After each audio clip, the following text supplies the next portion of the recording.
Hello and welcome to In Focus. My name is Jim Blaskowitz, and on this week's episode of Inside BU, we take you through the history of Ben Franklin Hall. Check it out. The history of Ben Franklin Hall here on campus dates back to 1928 when Bloomsburg University was Bloomsburg State Teachers College.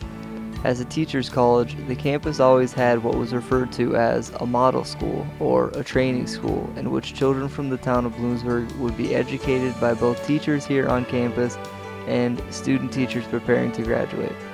In 1928, the state allocated $125,000 to Bloomsburg State Teachers College to build a new elementary school that could house 200 students.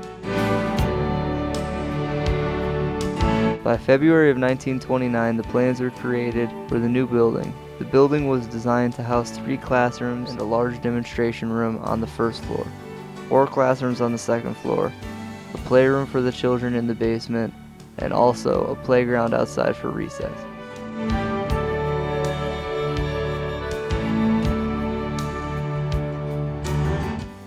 The building was opened in the fall of 1930 and dedicated on November 8th of that year.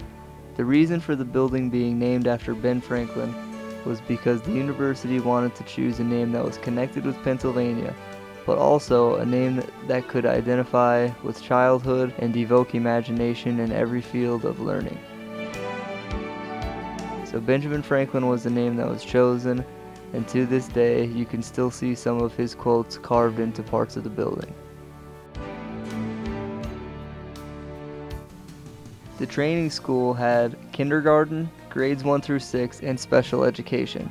The elementary school offered great education opportunities for the children of Bloomsburg through the use of special teachers brought in to teach subjects like music and art. One name that stands out amongst those teachers was George Keller, who was a former art faculty member here at Bloomsburg University and later went on to be a wild animal trainer. Other than being offered some excellent educational opportunities from the faculty on campus, students who attended the Ben Franklin School were also asked to participate in the May Day ceremonies held on campus. The Ben Franklin School continued to serve as an elementary and training school until the 1960s. At this time, the enrollment for the university was increasing, and the university had decided that there was no longer a need for an elementary school on campus. After the training school, laboratory school in Ben Franklin finally ended in 1967, the university wanted to put several offices into the building in addition to the Computer Services Center. One of the offices was the admissions office, which came in 1970.